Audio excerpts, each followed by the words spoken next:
Hi there again, it's Dr. G. Today, I was going to cover the difference between rights and liberties. That is, civil rights and civil liberties. Now, it's interesting that these two oftentimes get a little bit conflated because they're actually quite different. So I'm going to start with civil liberties because that's sort of where the founder started. So civil liberties are shortly limitations on the government to stop them from interfering with citizens and their just normal goings-ons. So civil liberties are limitations on government control. And this is what we see in the Bill of Rights, which is weird that it's named the Bill of Rights since it's actually just a bunch of liberties. So things like freedom of speech, freedom of religion, right to bear arms, the right to not have to quarter soldiers, right? All that list, that the kind of the top 10 are the civil liberties. And we can see that these are limitations on government because it's ways that the government can't not stop people from doing things, right? So for example, the protection of freedom of speech is basically the Constitution says that the government can't stop you from saying what you want to say. Now, of course, there are limitations on these liberties, which we have to be cognizant of. For example, for freedom of speech, it is important that the speech not be libel or slander, that it not contain fighting words that might start something problematic. And these clarifiers have come through Supreme Court cases that have decided exactly how the interpretation of freedom of speech is to be interpreted. Freedom of religion, for example, has a couple of different limitations on it. One of those being that if the government needs to be involved with the religion, then there's a limit test, and we can say, oh, well, is the involvement in the involvement between the government and this religion, is it secular in nature? Does it neither advance nor diminish the religion? And is there no excessive government involvement? And that's how we make sure that the Establishment Clause is not violated, which says that the United States doesn't have an established religion. So if the United States is going to be involved with religion, it has to make sure that it's not establishing itself as tied to that religion. The government's also not allowed to stop the Free Exercise Clause, which means you can practice whatever religion you want. But there is a Sherbert test that says, well, there are limitations on that. For example, they have to make sure that your religion that you're practicing is a sincere religious belief and not something you just made up. That you have to have that the government has to have compelling interest in interfering if it needs to interfere in your religion, and that there has to be some sort of goal in being least burdensome in interfering. So for example, if I decided that I was going to start my own religion, and my religion involved 4 days off each week and 2 days of worship and 1 day of work, and it involved me using illegal drugs or sacrificing students or something crazy like that, then the government's definitely going to get involved, and it's going to say, well, how many people have this religion? And I'm going to say, well, just me. And they're going to say, oh, okay, and how long have you been practicing? And I'm going to say, well, just since the school year started.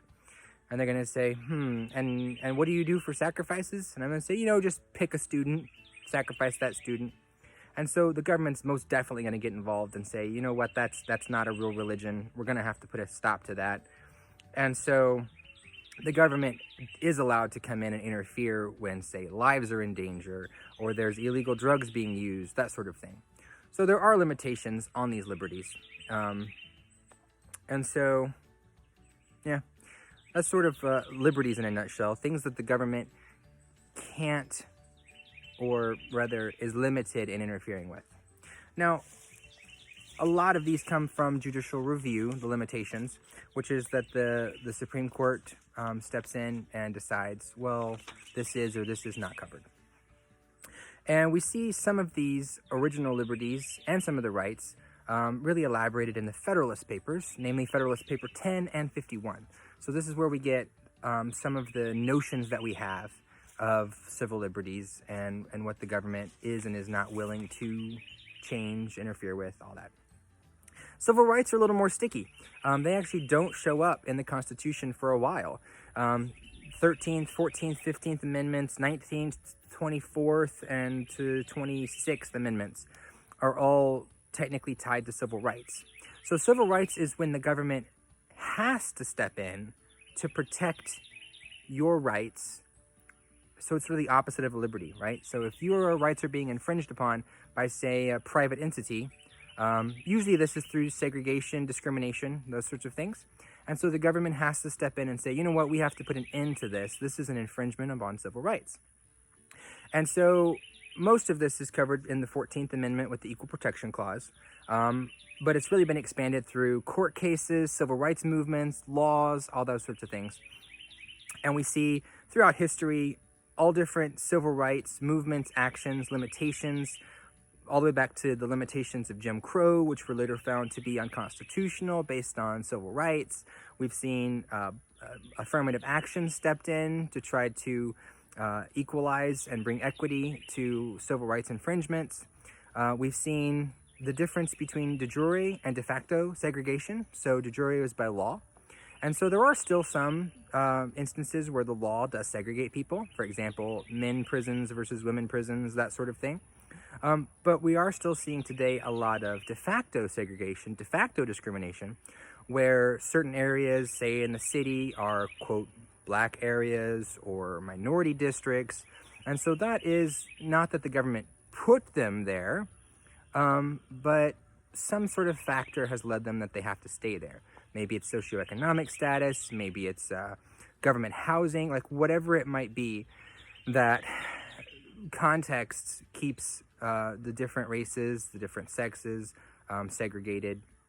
And so there are a lot of different civil rights entities, groups, and a lot of different peoples that have been affected by civil rights and civil rights movements, African Americans, Native Americans, women, more recently LGBT, different religious groups. So the government has established how it will and will not interfere in civil rights issues. Most of those set down by the race, creed, color, national origin, those parameters as when it will and will not interfere. So for example, in order to have an age discrimination case, you have to be over the age of 50. So if you're 49 and say you didn't get hired because you're too old, the government's going to say, oh, well, I mean, that sucks, but you're not too old, not old enough to be discriminated against based on age. So obviously it's a sticky situation. There are a lot of people who play civil rights one way or the other for all different reasons. Lots of contention with things like affirmative action. Should schools like Harvard and Yale that have historically been majority white upper class be required to have slots available for minority students who are maybe not as high performing, but who just weren't given the ability, weren't given the resources to perform as well as the overachieving affluent white students. So these are questions that have plagued civil rights and civil liberties for some time. So just so you know the difference between them, liberties are limitations on government, that it cannot interfere in your life.